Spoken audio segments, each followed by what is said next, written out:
kuku hao wanazalisha jumla ya mayai trei 35 ambazo kwa kawaida ni kwamba imepungua, na kwa sababu ni kwamba uwezo wao wa kutaga sasa unafikia mwisho, na mimi na mpango kwamba sasa hawa ni wauze ili niingize bachi nyingine ili niendelee na ufugaji. Wakiwa katika hali yao ya kawaida hawa wanataga trei kuanzia 50 mpaka 55, lakini kwa sasa ndio imepungua mpaka kufikia kwenye hiyo idadi ambayo nimehitaji, na sababu mbalimbali, maradhi hiyo kidogo, uzee nao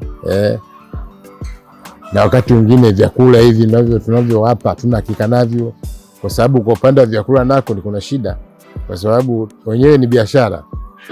Kila kampuni inakwambia chakula changu ni bora kuliko kingine, lakini ukiingia kwenye uzalishaji wenyewe unaona kuna tofauti kati ya chakula hiki na chakula hiki.